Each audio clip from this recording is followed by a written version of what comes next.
Hi everyone, thank you very much for joining our third webinar in this e-commerce and digital marketing mentoring program for MSMEs. My name is Janette Toral. So we have an interesting session for tonight and we're going to basically discuss four topics. No? First, we're going to talk about the mandatory content for an e-commerce site, and we're just going to run through the basic components that must be inside of it.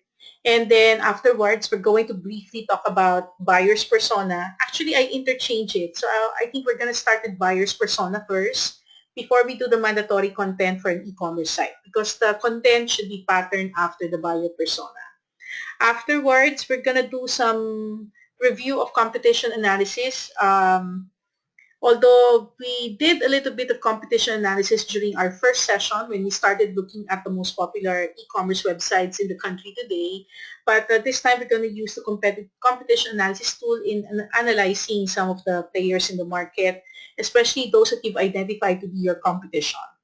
And then afterwards, we're going to talk about thinking about your content plan that is suited for your buyer's journey stages. So I hope that after tackling these four topics for tonight, for those of you who are already working on your e-commerce website, will be given, hopefully we get more pointers, no, as to how you can use them in terms of working on your e-commerce website or when mentoring or doing your e-commerce advocate duties to other MSMEs out there.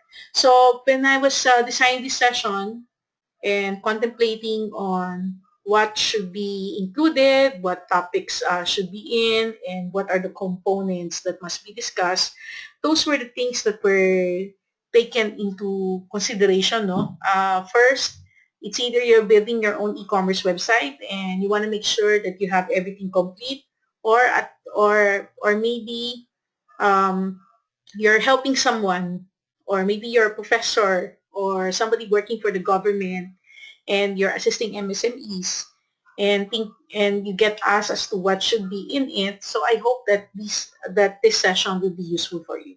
Okay, so all right. So let's start with the mandatory content for an e-commerce website. But before we do that, before you create any content for an e-commerce website, the first thing that you have to think about is your buyer persona. The person that you will be dealing with, no? The person that you are aiming for to become your buyer, no? For your product or service that you are selling on your website. If you are, if you are if what you're doing on your website is what we refer to as corporate selling, ideally you would want to start with an industry and then you think about the person, the position of a person in that company. However, if you're targeting the consumers at large, then I guess it would help if you can look at perhaps the economic class of the person that you are targeting and the role of that person in the family. And then you can expand from there. So, for example, if you are building a business-to-consumer e-commerce website, you can say that you are looking at a family perhaps in the lower middle class or in the upper middle class, and perhaps you would define them from a context where most of the family members are working, and then you're looking at the head of the family or the father in the family to be your target persona in crafting the initial content that you will have for your website, or at least for the products that are catered to that specific target persona. So you want to think about that person's background. So ano ba siya? So kung B2C yung site mo or business to consumer, pwedeng father siya. Ano ang education background niya so that you can decide whether what kind of writing are you going to have on your website, no? Pang well-educated ba siya o pang Taglish ba siya? Depende doon sa ating type of audience. Family information, no? Do they belong in a to the does this head of the household, what is a typical family size that he or she may have, no? Kasama na rin din yung demographic information niya, yung kanyang gender. So if it's the father, then male siya. And then perhaps the age bracket so that you will have more or less some scope or range as to the kind of buying decisions that this person will make. Of course, if this person already owns a home, then maybe things that are needed for the home, especially for improving the household, doing some construction work inside the house, or fixes, or maybe upgrading of furniture, or adding of new things in the home. uh, Usually the guy also thinks about that, or maybe the moms. Some say that that is the kind of thing that moms will do, but I noticed that some of the guys are doing it as well, or maybe the guys are the ones who purchase it for the moms. It depends on the situation that you may be looking at, no? And then, what are their needs? What are their challenges, or otherwise we refer to them as pains, no? So what challenges do they want to address, no? Or what motivation they may have, no? So pwedeng perhaps they want to be able to get things at a cheaper price, or maybe get get how they call it, or perhaps get the best option that money can buy, no? For example, uh, recently when we were looking for an aircon, we ended up buying somewhere in Roosevelt, and I think we saw the seller through OLX, no? And we were looking for the inverter type, split type. And we felt that it would be better to get it there because we could get a better deal rather than getting it from the department store. And we searched for our target supplier online. No? So I guess it depends on the motivation of the person. Also, what goals do they have vis-a-vis in relation to the product or service that you're offering? So, for example, the goals of the customer is to get the best solution or the most effective solution at the most competitive cost. So if you're not offering the most competitive solution, definitely that person would not buy from your website. They will look at other platforms like OLX, among others, Lazada, or Metro Deal, depending on which player can provide the best offer that meets the requirements of the customer. And then some will also look into, some will also have their own share of objections. Now, objections can include you don't offer free delivery, or your shipping fee is very high, or your prices are not competitive, or you're too new. How will I know if I can trust you? Fears that they may have, no? Including is there a better product out there, or maybe you'll end up closing shop soon when you deliver, can I trust you? No? And what other interests and hobbies that this person may have that can be of relevance to you. Like, for example, if they like watching basketball, is there anything that you can sell in that area? If they like watching UFC, is there anything you can sell in that area? Or if they like working from home, what can you sell that people who work from home can benefit from? So the buyer persona more or less gives us a sense of um, it humanizes the target audience that we have in mind. So ideally, the buyer persona is something that you don't just call out of your imagination. Ideally, you should research this person. If you're new, then you can pinpoint an ideal website, maybe an existing one, and you look for customers that are buying from that website, and maybe get an idea on the persona of that customer that you wish to target. No? So there are many ways uh, that you can explore, no, to come up with the buyer persona, apart from your online surveys and the likes. Okay, so before we proceed, I'd like to know if there are questions so far in relation to your buyer persona. For example, when we came up with the e-commerce and digital marketing mentoring program for MSMEs, we've defined two target persona. The first persona is the MSME who needs help with their e-commerce website. Um, what we notice is that the people who fall under this space are mostly women, because most of the sole proprietors that I get to meet are mostly women, and men are more inclined forming corporations and the like. But most women, I noticed that they are more sole proprietors. And then another persona that we thought of would be the government personnel, particularly the rank and file people who works at negosyo centers,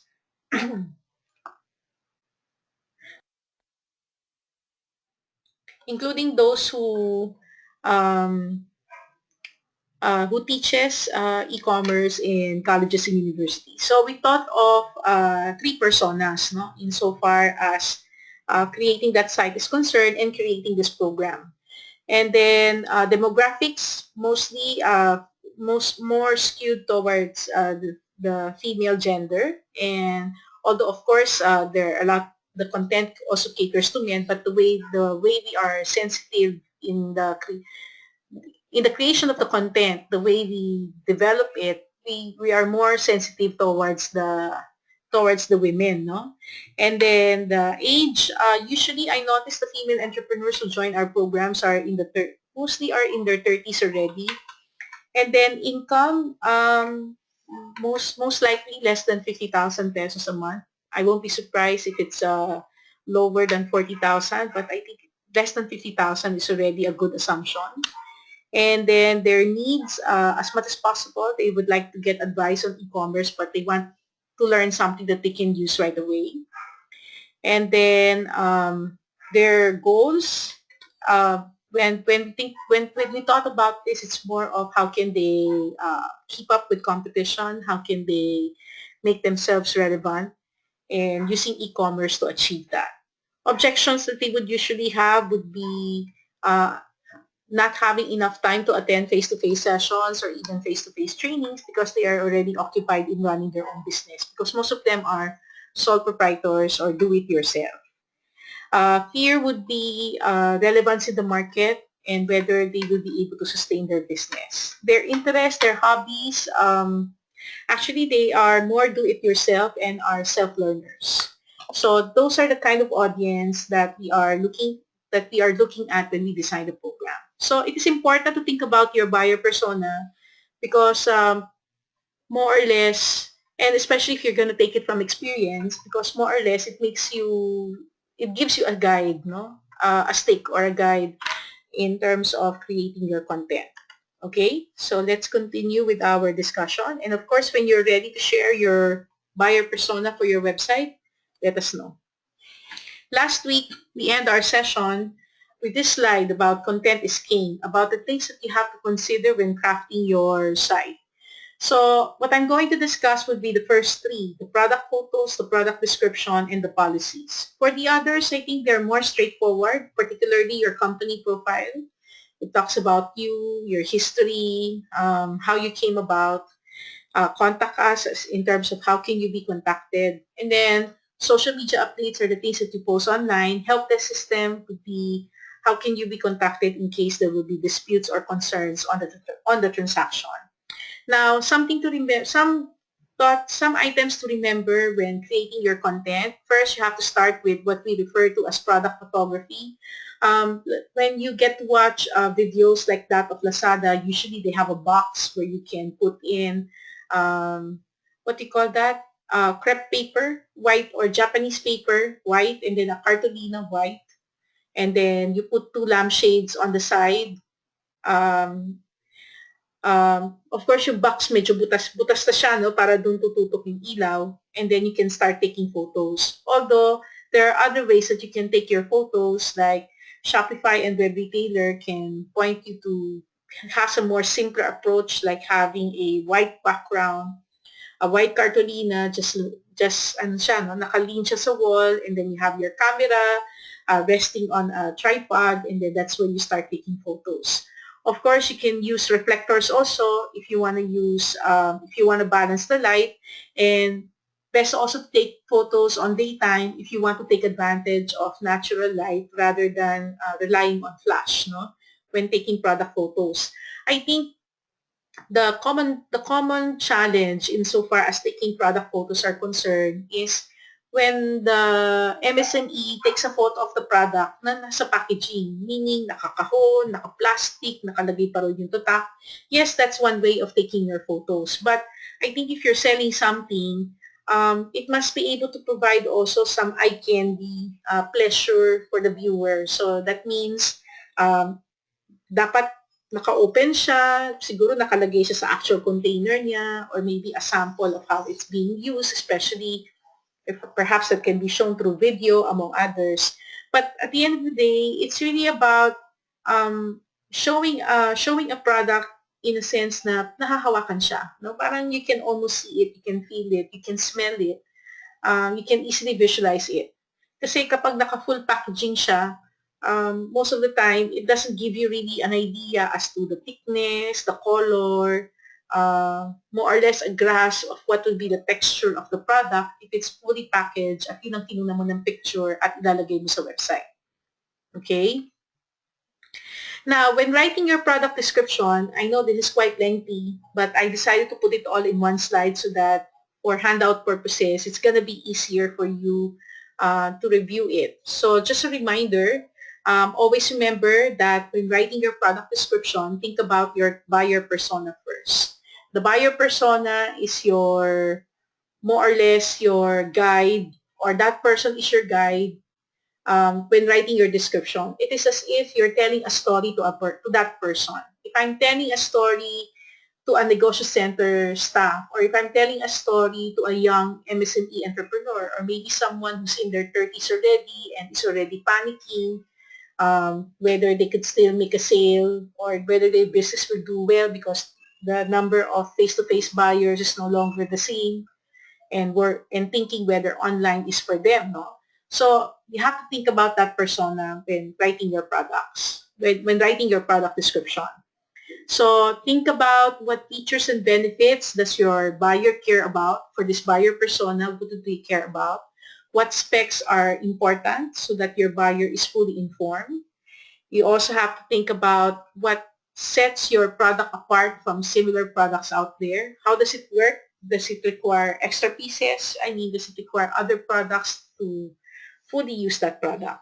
So, for example, there was a time I bought an eyeglass. Yung ano, it's a vision corrector eyeglass. So, parang ano siya, may butas-butas lang siya. It is supposed to be an eye trainer. And I bought this at Watson's. So, if I will think of that as a product, and I would look at my buyer persona would be anyone in their maybe 30s, or to be sure 40s and up, who may be having eye problems already, because usually that is a concern when you reach that age, no? And features and benefits, then I could say that you might not want to get regular glasses because your prescription will keep on increasing, yung grade niya, and you want to explore other ways of training your eyes so that you won't rely on glasses alone. Specs that are important, less side effects because you're not required to take any medicine and you just train your eyes. And what sets the product apart from similar products out there, maybe how the product is packaged, how you carry the product, how you maintain it. How does it work? Then you just show that you wear it and you use it when you read to train your eye. Does it require extra pieces? So far, none. And then instead of discussing features, when writing product descriptions, we should focus more on benefits. Like, for example, you can say that spend like 5 to 10 minutes using the eyewear every day and see your vision improve.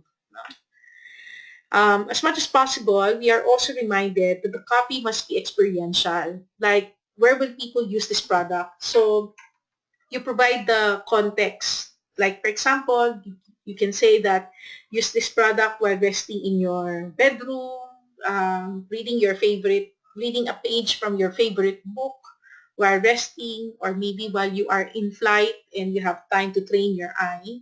Keep it inside your bag and then use it to train your eye, no? Um, is there a specific time or season? It depends. What would be the suggestion? Secret uses of the product. Of course, you can also use it to surprise your friends. I remember whenever friends get to see it, they will ask me, what is the product?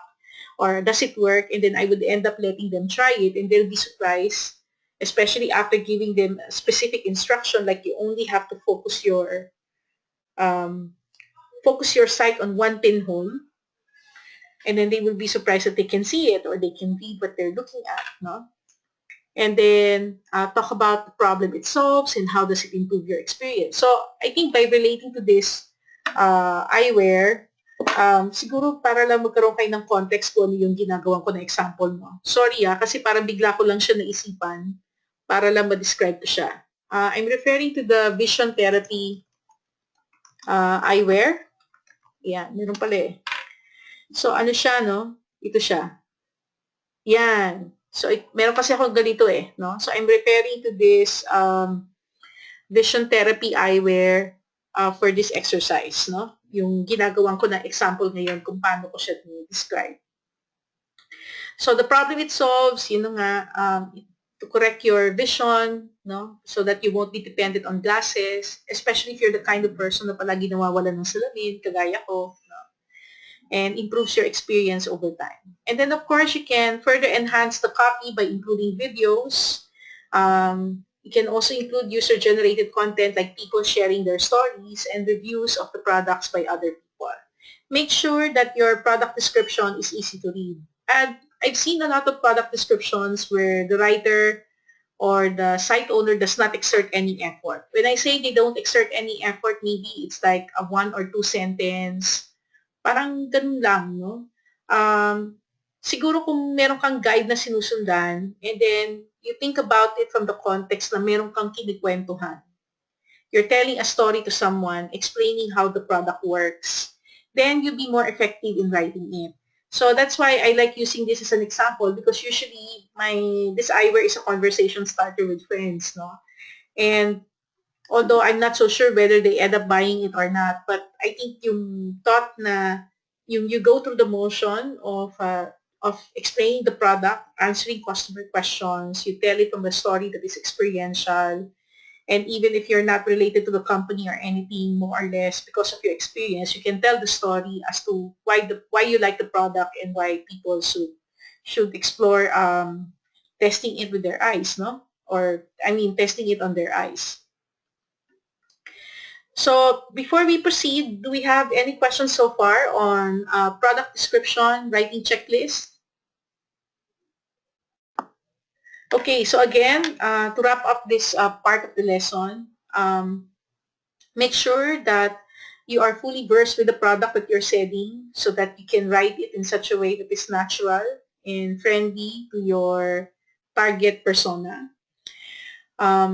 Maybe it would be better also if you get to experience the product and appreciate it or have someone experience it, appreciate it, and tell you why they like the product so that you'll be more natural in writing the description, no? Among others. The second thing that you must have on your e-commerce website is what we refer to as the data privacy policy.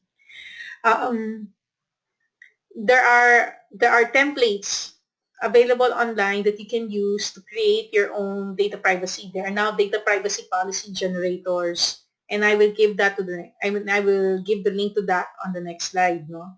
But something that you have to take note of when thinking about your data privacy policy, as per Republic Act 10173 or the Data Privacy Law. So first thing that you have to remember is that the user has given you permission to process the information that they have provided. Now, remember, if you can still recall the last time you purchased something online, remember that you gave your information. But of course, when you gave your information, your idea was to use that information only for the purpose of processing your orders. If you have clicked on being subscribed to newsletters, then maybe you have given the site also the permission to send you updates if there are new sales or new developments, new products in the category that you are interested in. Now, also remember that in the data privacy law of the Philippines, the user is allowed to request for the deletion of their record. So meaning if you are a site owner and you keep sending me messages, I can ask you to delete my data in your system. I am entitled to that, no? Insofar as the context of the data privacy law.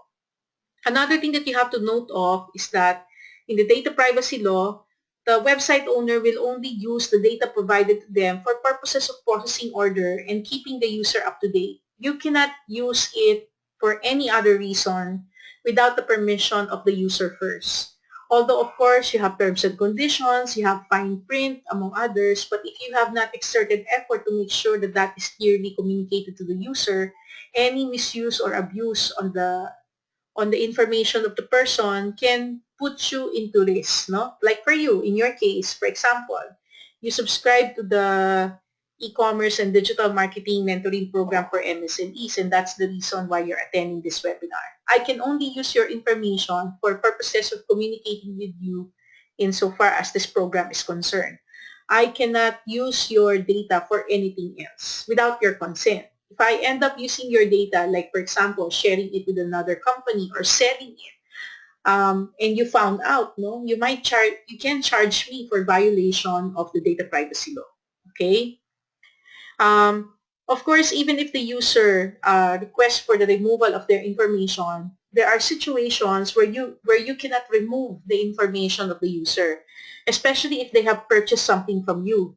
Because, for example, BAR requires companies to keep, I think, 10 years worth of records, no, of business transactions. So that means um, any sale or transaction that has happened on the site for the past 10 years cannot just be deleted, because they form part of an audit trail, no?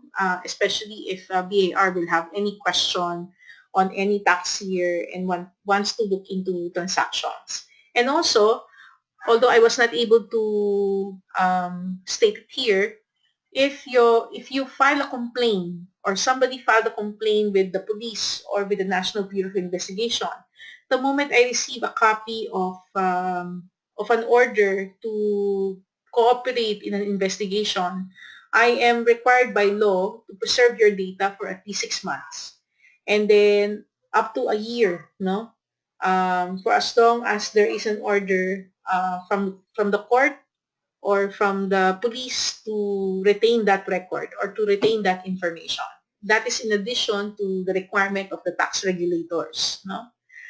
Um, Same also if I receive a court order and I was required to provide transaction records, then I have to submit that as well as long as I receive a court order requesting for your information to be provided if you are my customer. Okay? So another thing that you have to take note of when crafting your data privacy regulation is that only X person have access to customer info for processing of orders. If you can clarify ahead as to who is the data privacy officer in your organization and who has access to records that are being provided, more or less stating, assuring the prospective customer that their data is protected, that's good also, no? And you can also talk about the technology that you're using to make sure that the information is encrypted, passwords are encrypted, sensitive personal information is encrypted, and if their data is compromised, what steps are you taking?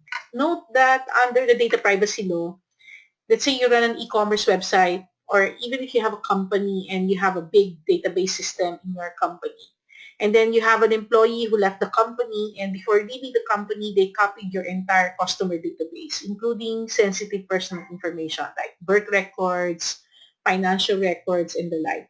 According to the law, the moment you discover it, you have to inform the National Privacy Commission, and if more than 100 records are affected, or the moment sensitive personal information is compromised, maybe because they're not encrypted, among others, you have the obligation, you are obligated by the law to inform the users that there was a breach, no? Kaya kaya kailangan maging sensitive ka. So like in my case, I could say that we don't collect sensitive personal information. That means if you transact with us, we only get your name, your contact number, and your email. We don't ask for your birthday. We don't ask where did you study. We don't ask how old are you. We don't ask your age, among other things, because all of these, according to the law, are sensitive personal information. So don't collect any information you don't need. And if you will need to collect information because you need them, make sure that you have the capability to protect that information. Because the moment it is compromised, then you are, because by default, you are obligated by law to protect it. Okay? So do we have any question insofar as the data privacy policy is concerned? You?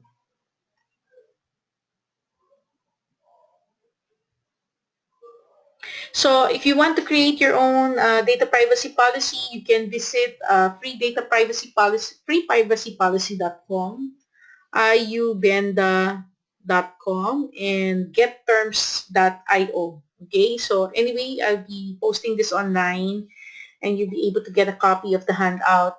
So you can start playing around with this if you want to add a data privacy policy on your website. Okay, so another thing that you have to take note of when coming up with an e-commerce website is to write about your terms and conditions. Um, the normal tendency for most site owners, and I could say I am not excluded from that, is we usually copy a terms and condition from another website that is similar to ours, and then we tailor fit it to our organization.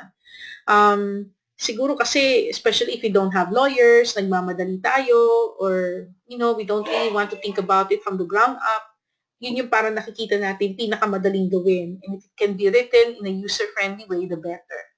However, should you decide to write it from the ground up, then these are the things that you have to consider when writing your terms and conditions. And even if you copy-paste someone else's terms and conditions and you customize it, make sure that the following questions are answered. Okay?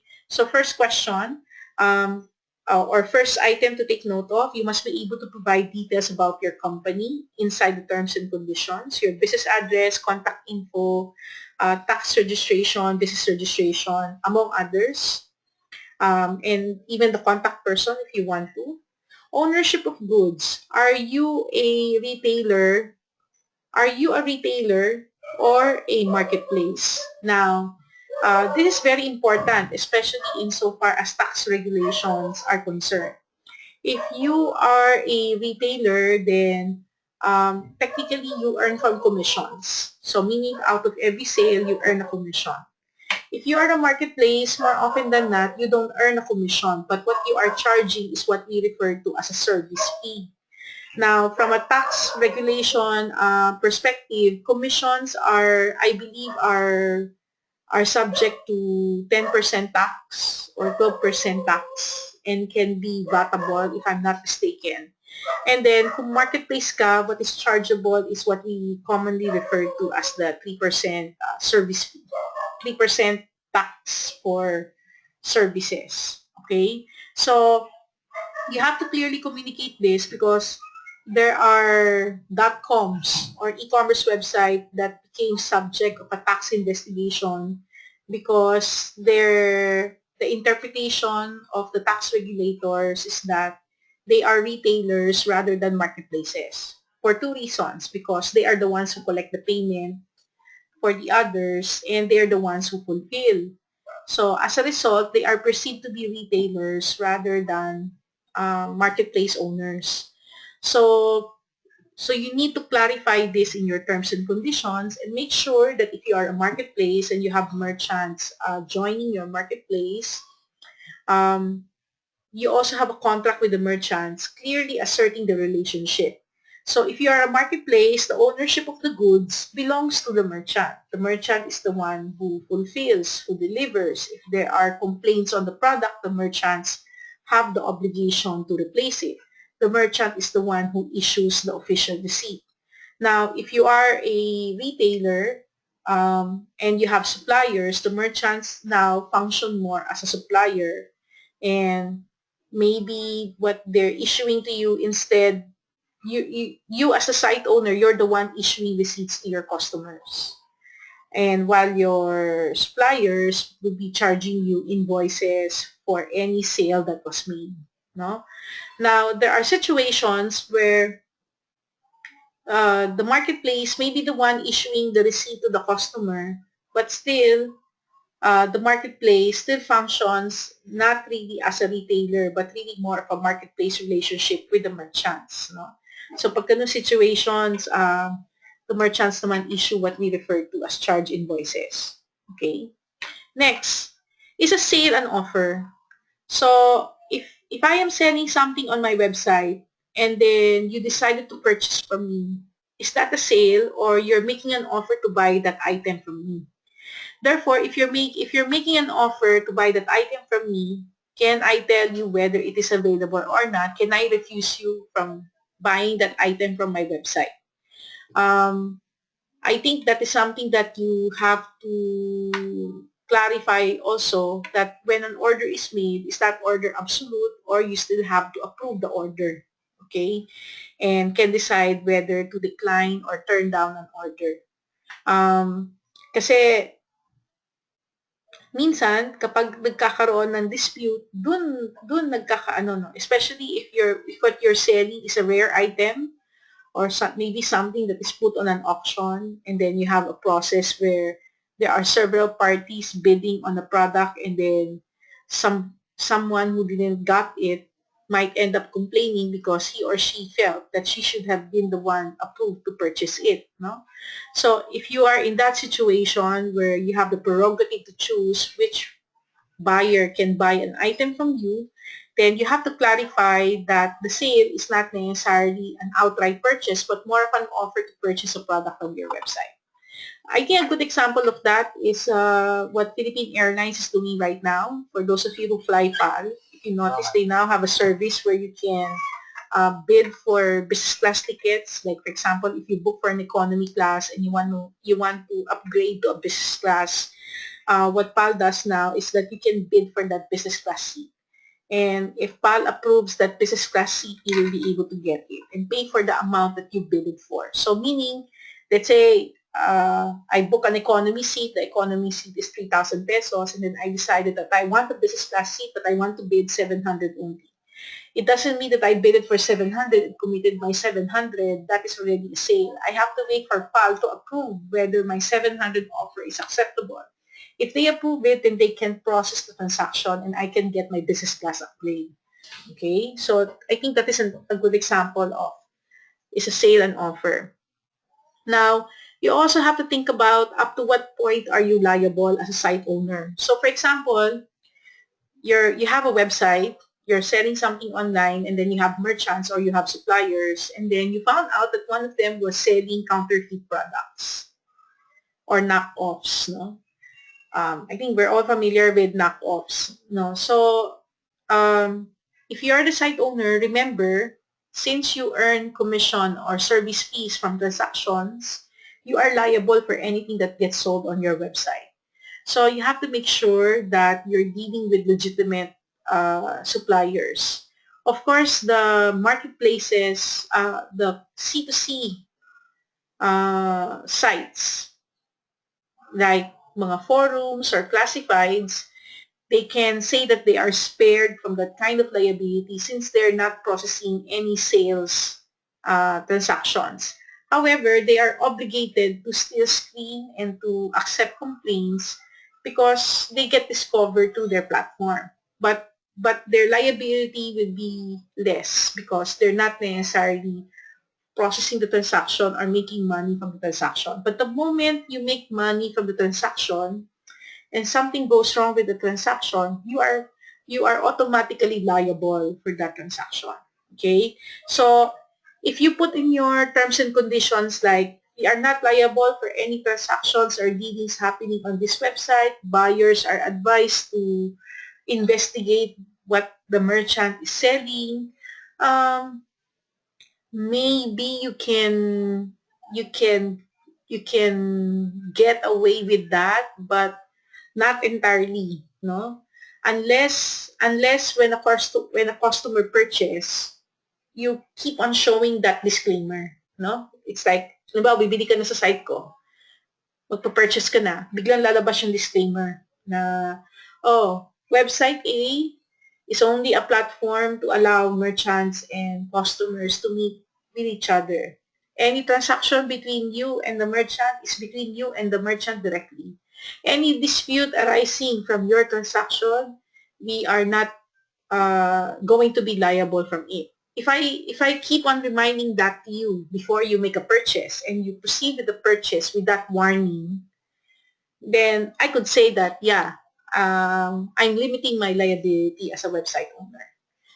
Pero pag gano'n naman ang ginawa mo, baka wala nang bumili, no? Kasi walang trust, di ba? Parang imbis na makampante yung bibili, tinakot mo pa siya, no? Pricing, taxes, if any, payments, returns, these are all taken into account also when documenting it on your site. And the after-sales service support, the warranties, like up to how many days can a person claim for a warranty, no? Okay. Okay, so of course, if you want to understand or if you need guidance in writing your terms and conditions, writing checklist, I encourage you to check out the Consumer Protection for E-commerce and the tax regulation of the Bureau of Internal Revenue insofar as e-commerce transactions are concerned. And just to let you know also, insofar as the Philippine e-commerce roadmap, what we're hoping to become a reality soon is that when you register a business and you register with the Bureau of Internal Revenue, I hope the day will come where all invoices, official receipts, collections receipts will be in electronic form already rather than in paper by default. We hope to see that in electronic form by default since a lot of reporting is now being done online. And I hope that since you're tuning into this webinar also, when the time for discussion comes insofar as the proposals for the simplification of tax systems, I hope you would also support the idea of the government where a registered business will be given electronic invoice, electronic OR by default rather than paper form to lessen also bureaucracy, mistakes, uh, late filing, etc., and lessen corruption and penalties in the process. Okay, so let's continue. Another thing that you have to consider is your return policy writing checklist. Okay, so there are two reference documents here that we found online that more or less gives a template of what a return policy should look like. So, like in this case, there's a reminder here. Yeah, take note of your order number, conditions. Like I think the site that was used as an example was selling stamps. No? We accept stamps in their original packaging unopened. No explanation needed. Simply email us and give us the what's this one? Order number and which stamps you're returning. Pop the stamps in the email to us. When we get them, we'll contact you and refund you the value of the stamps. We cannot refund shipping costs. Okay, so this is an example of a simple return policy. This one is from Austin Bazaar, and this is how the return policy looks like. Committed to 100% customer satisfaction. If you're unsatisfied for any reason, please return your purchase within 45 days of the ship date with original packaging. No questions asked, no restocking fees. Email customer service or contact number with your order number to receive your return authorization. If item is defective or damaged in shipping, we will issue a prepaid return shipping label. Buyer is responsible for return shipping and may ship back the item using the carrier of his or her choice. We do not accept any returns after 45 days from ship date. To cancel an order, this is what you need to do. All refund recipient will receive an email confirmation for their records. Okay, so, um, sometimes refunds are one way or another related to credit card. Sometimes they become related to credit card dispute.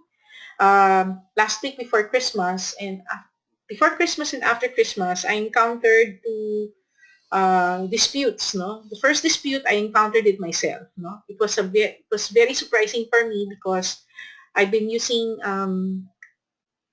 PayPal since 2007, and I received a dispute notice where one of my e-commerce class enrollee apparently disputed a charge on her credit card for an enrollment fee that was paid for one of my modules.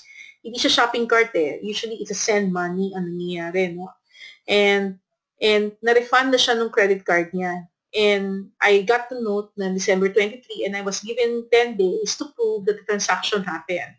However, since it is a service, there's no proof that there was shipping. So I ended up having to contact the student and clarify what happened. And then I gave a copy of the PayPal report and what I was asked to do by PayPal. So I asked her to reply to the email so that I can use that as evidence for my side of the dispute, because in this case, PayPal was representing me in this dispute.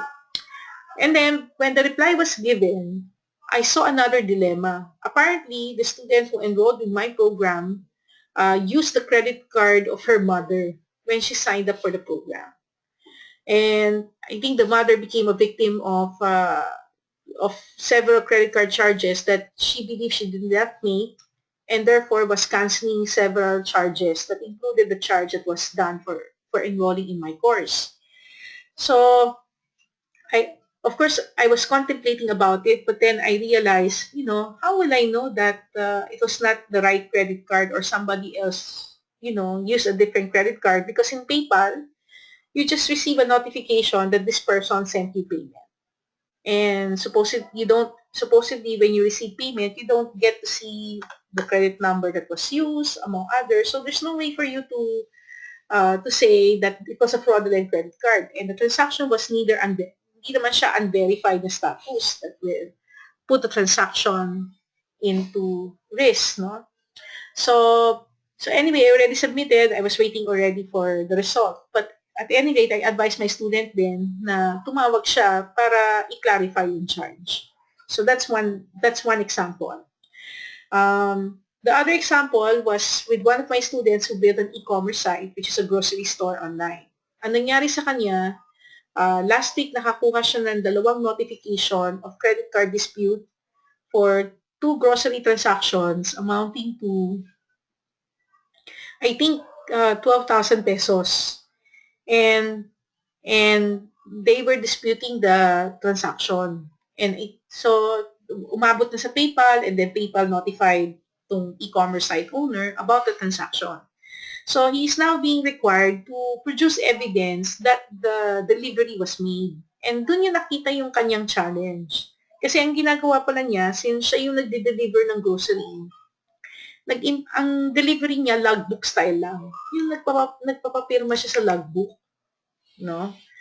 Um, so yun lang ang evidence niya, and he was worried whether the logbook will be sufficient na to submit as an evidence to PayPal para sabihin na na-fulfill niya yung product. And then doon niya na-realize na, nga pala, no, dapat pala pag credit card, hindi ako papayag na logbook lang. Kailangan hingin ko yung ID, etc., etc., bago ko i-deliver para may proof. Kasi ang ginawa niya, kinontak niya yung buyer, talaga naman na-deliver ng buyer, pero yung buyer, parang ang dating, ayaw daw makipag-usap sa kanya until hindi raw napoprocess yung refund. So parang feeling niya, niloloko talaga siya. So what happened then, what I ended up suggesting, kasi parang nagko-contemplate na siya kung ipapapulis niya eh.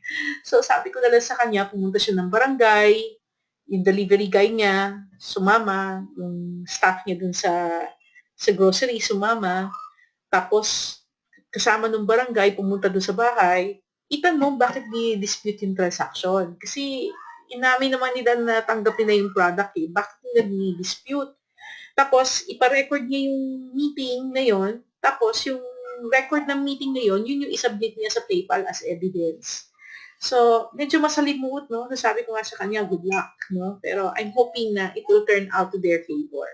So, at any rate, so even if you put in policies on your website that you're not processing refunds or returns in 45 days, but remember that your credit card buyers, your buyers who use their credit cards, have 6 months to dispute the transaction.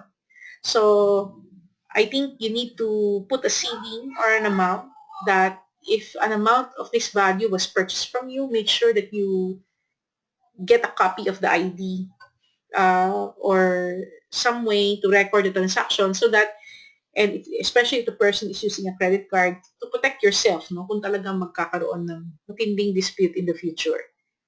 Okay?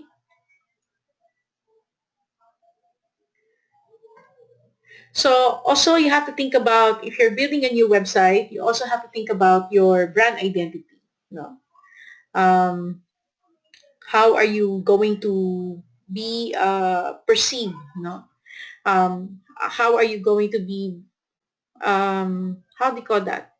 How are you going to be perceived? How are you going to be known?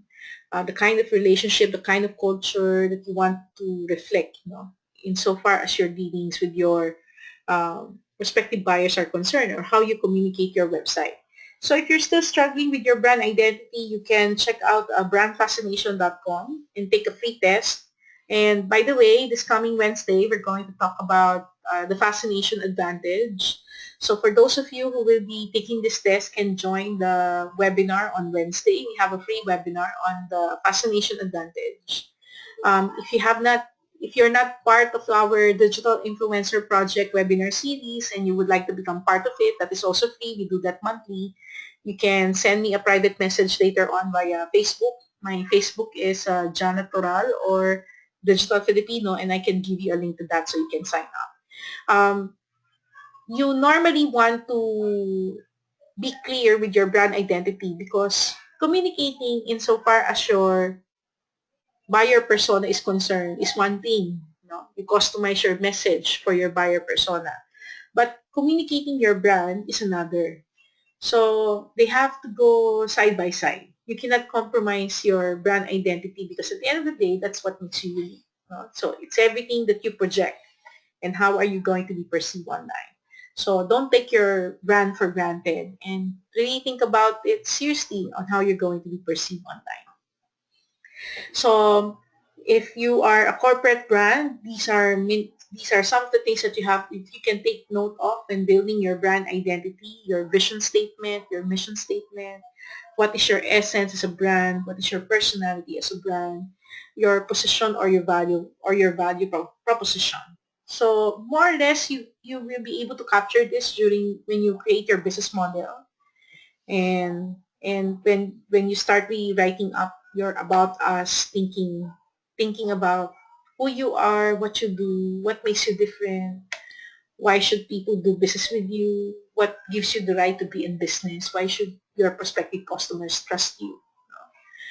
So communicating your mission, your vision, your essence, your value proposition are key towards building your brand. Okay.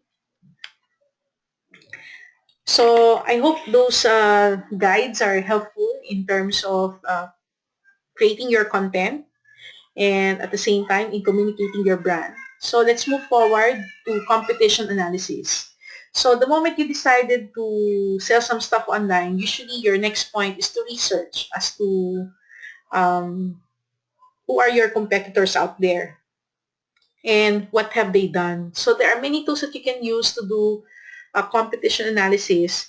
But due to lack of time, I'm going to do a rundown on the tools, and then I'm going to share the links to you so that you can check them out.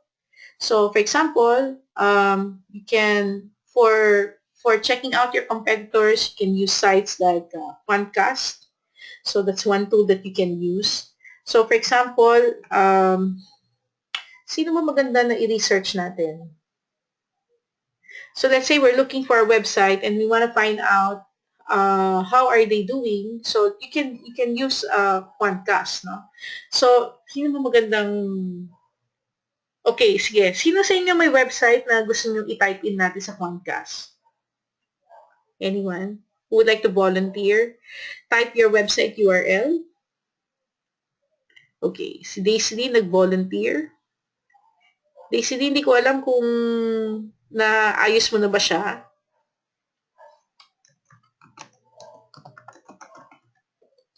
Sige, subukan natin. So,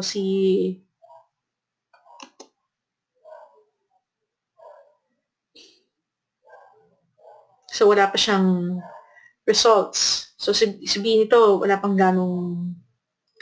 siyang data. So, siguro kulang pa sa traffic para makapag-generate siya, no? So, let's say, for the sake of discussion, lagyan na lang natin si Lazada. Ay?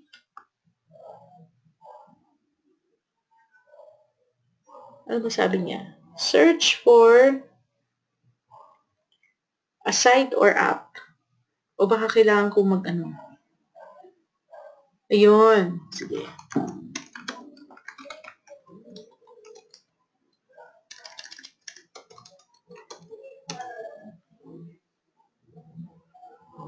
Hindi, talagang wala eh. So, try natin.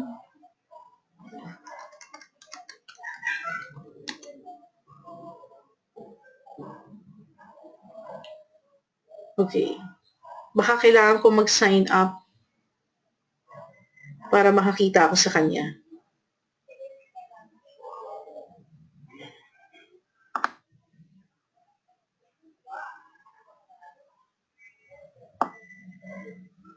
Okay, mwellness.org. Sige, subukan natin yung mwellness.org. Okay.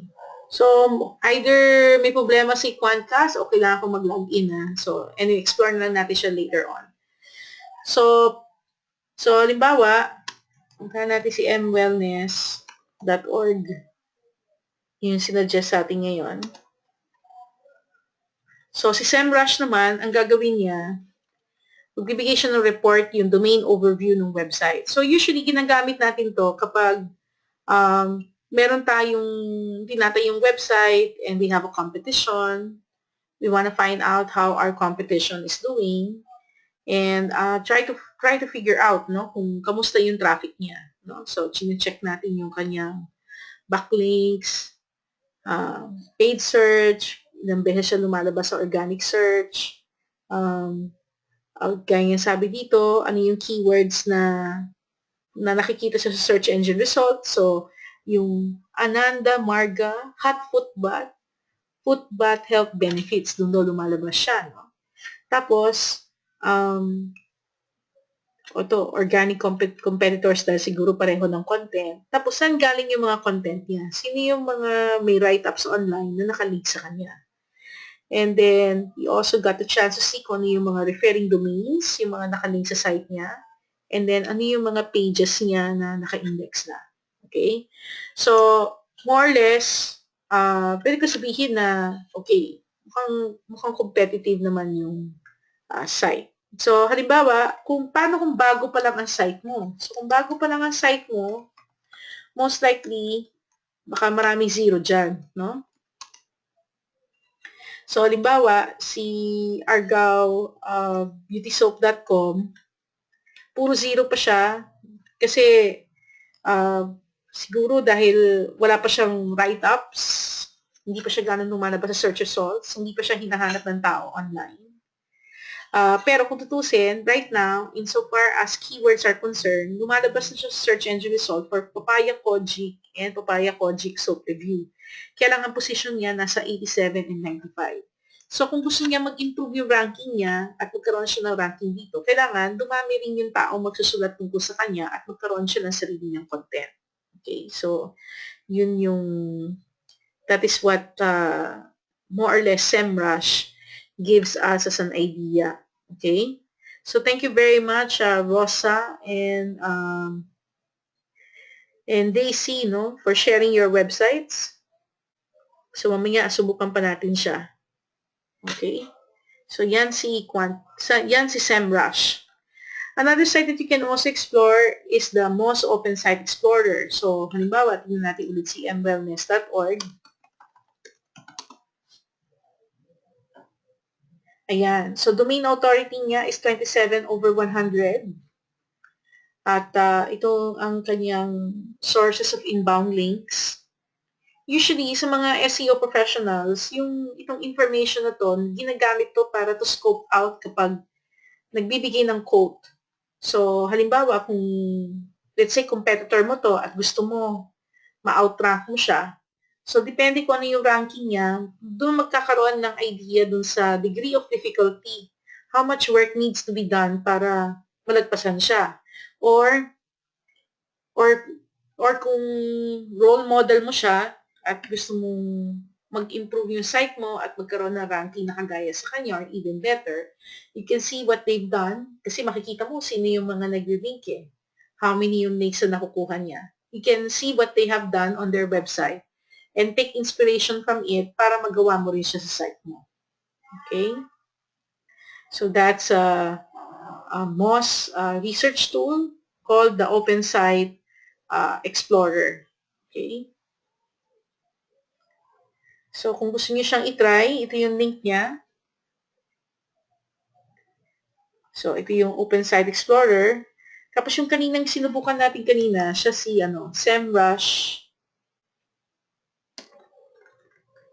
semrush.com.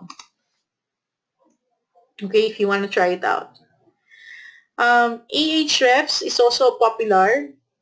So, para rin siyang SEMrush at saka Open Site Explorer. So, you can also check this site out. So, you can sign up for a free trial if you want to try it out. Pero kung tutusin yung sa SEMrush, marami ka na rin makukuha ang info ron saka sa Open Site Explorer. Pero Ahrefs is also popular in its own way. And if you want to have a more competitive glimpse of what your competitors are doing, where are they advertising, among other things, you can check out what runs where. So, may subscription siya, pero I think meron din siyang trial that will more or less give you an idea of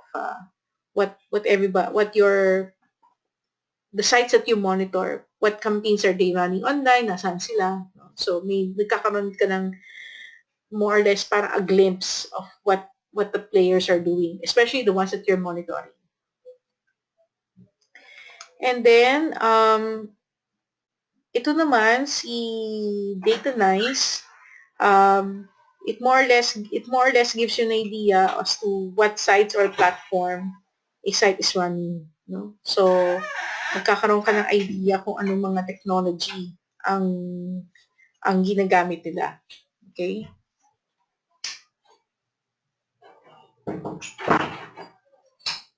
And then you also have Brand Watch, although more of if you're monitoring brands. And then you also have track. If you want to track your competitors in real time, you can use this also.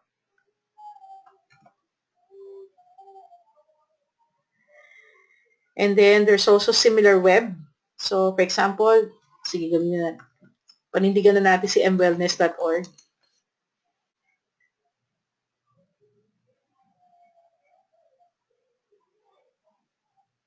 So this also gives us an idea kung ano yung ranking ng SimilarWeb, anong ranking niya sa Philippines, and then pwede tayo mag-add ng competitors niya. So parang pareho siya ng Alexa in terms of features, no? It gives you an idea of how they're doing. Okay? Although ang country rank niya dito, Australia. Sa Alexa naman, may ganyan din.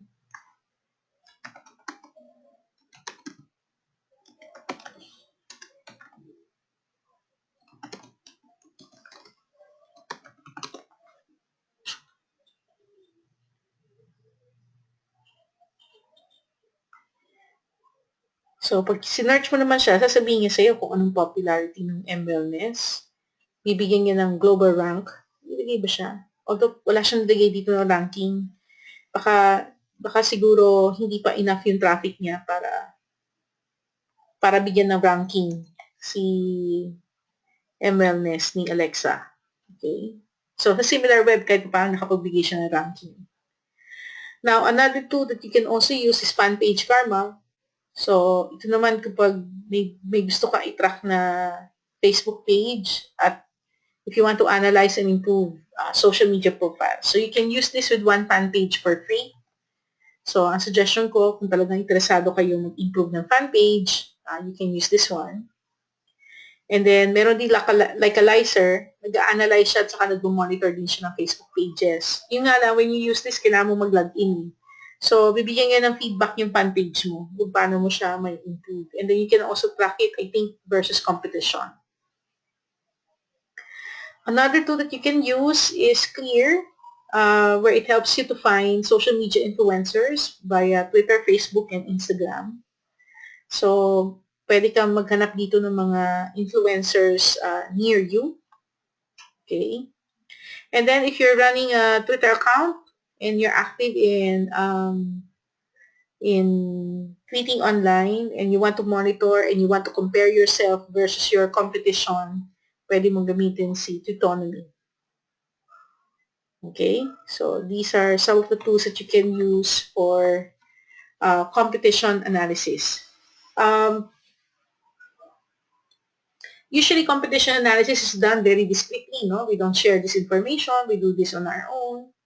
And sometimes, most of us don't really care about competition, but we just want to analyze ourselves. Pero I think it helps, no?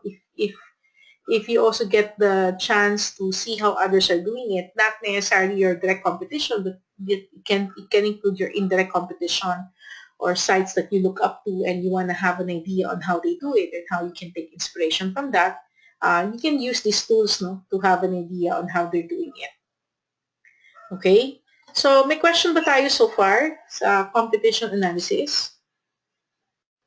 Alright. So, lumagpas na tayo ng 7. So, tuloy na natin.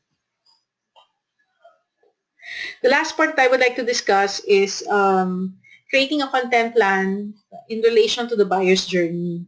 Now, typically, our customers go through what we refer to as a buyer's journey. So the buyer's journey looks like a customer being in an awareness stage. Customer understands that they have a problem and perhaps exploring what solutions can they use out there.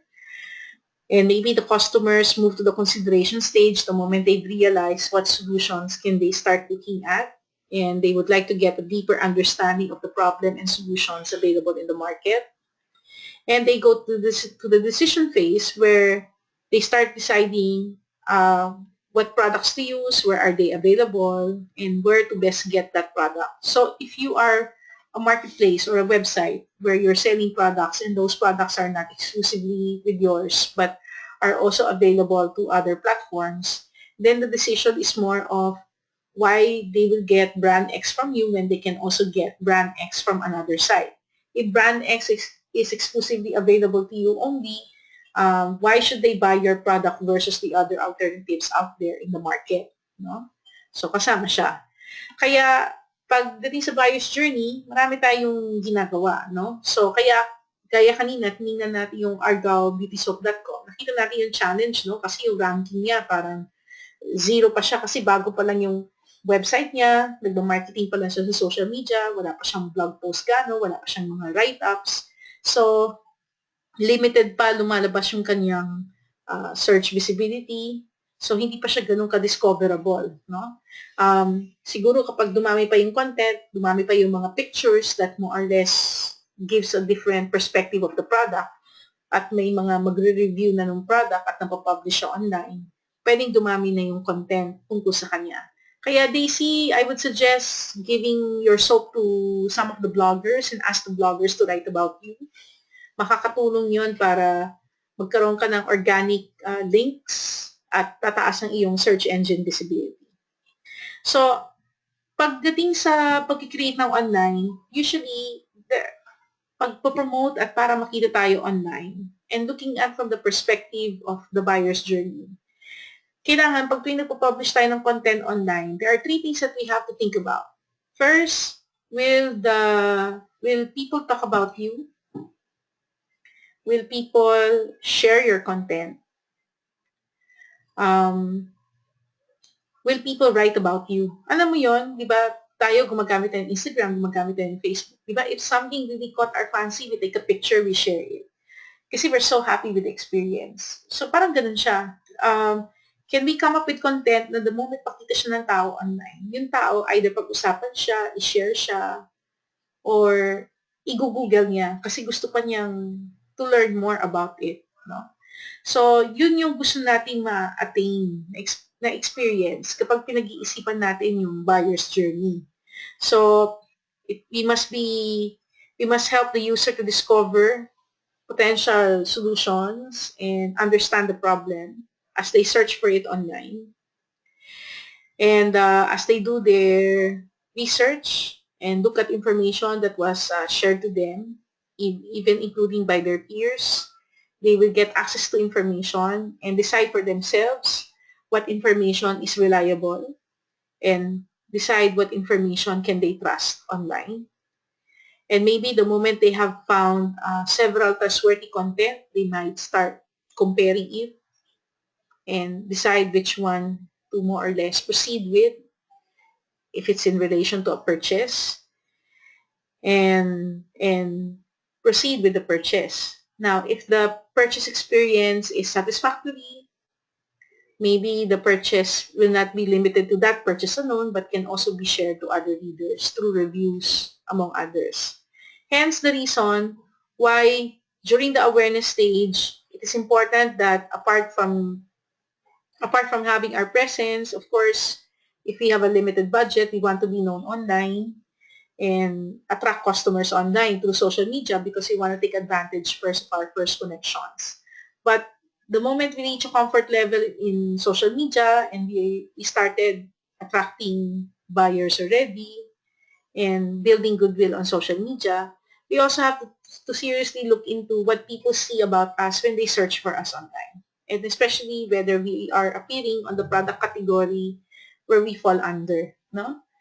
And then when people start looking into the consideration stage, like let's say if your product is so let's say for the sake of discussion, it's a foot shampoo. No? So if it's a foot shampoo, when people look for foot shampoo reviews, merong foot shampoo review that features your product. Or somebody does a comparison review and includes your product as one of the products being reviewed or being compared to with others.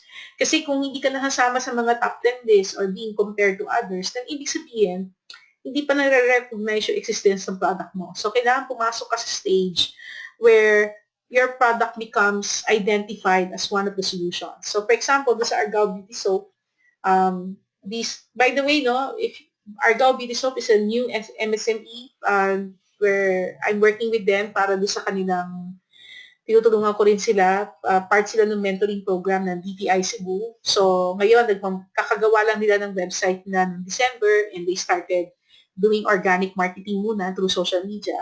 So, if you want to try out their products, you can order at argaobeautysoap.com. And then, of course, sa mga nakakatry ng product, ang challenge is to call testimonials from them. Kasi as much as possible, you want the testimonials to be unique and authentic and experiential rather than parang press release lang na kinansya. So, gusto mong pumasok siya doon sa sphere ng solutions that customers will take into consideration. And hopefully, in the process, more people will purchase your product. Okay? So, yan yung sinasabi natin sa buyer's journey. So, kaya, pag tinitingnan natin siya from a point of view, whether it's corporate or you're a marketplace, you're looking for merchants, when your buyer goes through the buyer's journey, which is awareness, consideration, decision, from a site owner, ang tingin natin dyan, when a person visits our site, they become a visitor or a lead. So, for example, you're joining this program, nung makita niyo yung announcement dun sa digital marketing and e-commerce mentoring program for MSME, from visitor, naging lead kayo, you started attending the webinar session. Now, now, whether you would qualify as a marketing or sales qualified lead, it depends. No? So, paano ba siya papasok na yon? So, for example, kung later on may programs kami that you can participate and then you move towards participating in those programs, then pwede ko sabihin papasok kayo sa opportunity at magiging customer kayo. Pero usually, pag ang customer mo nasa awareness pa lang siya o nasa consideration siya, ang ginagawa mo lang dito is to keep on educating the customer until it becomes clear to you that some of your customers will have special needs, special requirements, na pwede siya maging opportunity at pwede siya maging customer. So, ganun din siya sa inyo. Let's say you're trying to create awareness about a foot bath product or a soap. In the awareness stage, you want to communicate what are the problems that your product is solving. No? And you make sure that you get visible in that conversation so that the moment the persona is ready to explore solutions, lumalabas ka rin doon sa results niya at matake ka niyo into consideration para pagpunta niya sa purchase, bibili siya. Okay? So, there are many things na marami pang pwedeng pag-aralan pagdating sa e-commerce. So, I hope yung discussion natin tonight dun sa apat na topics, yung content, yung ating buyer persona, competition analysis, saka yung content mapping will be helpful for you. No? So, as an example, earlier on, I talked about yung aming MSME na site for where people can sign up. E-commerce and digital marketing mentoring program for MSME. So for us, we consider this as an awareness stage type of content. And then, of course, the moment you start participating in the webinar, papasok ka na dun sa consideration type of content. And then, may offer siya. So, let's say sa dulo, may offer siya na ganito na, of course, if you want to learn more and you want to hear more industry practices, I encourage you to join the E-Commerce Entrepreneur Summit. It's coming Saturday. We will have one in Manila sa A-Venue Suites. And then sa January 14, we will be in Cebu at Diamond Suites. And then sa January 21 in Baguio. And then sa January 28 in Davao. And if you want to know more about that, pupunta lang kayo sa ecomsummit.asia. So, yung process na yun na ginawa ko, I'm not so sure bakit di siya lalabas. Pero dapat lalabas siya. May konting lag lang. Usually, anong nangyayari dun sa stage na yon? Ito yung tinatawag nating yung pag-go through dun sa journey, yung awareness, consideration, and decision, no? So, yeah. So, when a person goes through awareness, consideration, decision, kaya kailangan kapag nagde-digital marketing tayo, we're very patient, no? Kasi hindi pwedeng ang unang lapit mo sa customer, benta, benta, benta ka kagad. Kailangan nandun ka sa stage din na nag-i-invest ka muna in creating awareness, especially if what you have is a new product. Kaya di ba nag-offer tayo ng trial, nagbibigay tayo ng mga samples. I remember there was one cosmetic company na naging student ko rin at naging client ko rin in some projects. They produce mga makeup, pero parang mineral makeup. So, for the longest time, I think for 6 months, yung website nila, wala silang ginawa kundi mamigay ng sample. Of course, the people can purchase the product, pero pwede sila mag-order ng sample, babayaran lang nila yung shipping fee, papadalan sila ng isang sample pack that includes, I think, 7 shades of the pressed powder na in powder form, yung mineral, para lang yung customer masubukan siya. And marami rin nag-avail nung kanilang sampler, no, para lang maano siya. And then later on, of course, those who had a good experience with the product ended up buying the actual product. And today, yung brand nila, nasa Watsons na rin. And they started having kiosks na sa mga stores. And then, yung mga beauty boxes, naging suppliers na rin sila. So, kaya kailangan pagdating sa pagmamarketing online, lalo na kung tayo yung may-ari ng brand, tayo yung may-ari ng product, kailangan magtiyaga tayo, no? Maging patient tayo in going through the journey with our customer as they move from awareness, consideration, and decision. So I hope you learned a lot from this session tonight. And for those of you who are interested in the E-Commerce Entrepreneur Summit, I hope to see you this coming Saturday in Manila and next week in Cebu, January 21 in Baguio, and January 28 in Davao. I'm quite excited because our students are launching their e-commerce projects. So we have the Blagaja team who launched a blog marketplace. We also have Jana who launched a financial advisors marketplace with wealthmark.net. We also have the Para sa Baguio team coming up with their own marketplaces promoting Baguio woodcraft products with Para sa Baguio. And the Cebu and Davao team are working on their respective projects, and I'm not so sure kung aabot sila sa Manila, pero I think aabot sila doon sa mga respective show counterparts sila. This is a fundraiser project, and after the whole event, we'll be going to Singapore and Malaysia naman to showcase their works there. No? And then, if you want to learn more about e-commerce in the Philippines, you can check out our website. We have more than 42 free e-commerce and digital marketing learning modules posted online already, and you can access that at bit.ly/ecomlearn. And then, after our session for tonight, ang ating next na topic ay next Monday. So just to review, our topic for next Monday will be about customer relationship management and email follow-through. So I hope that you can join us again next Monday, 6 p.m. And then we'll talk about CRM and email follow-through from the perspective of an e-commerce site. Okay? So thank you very much for joining.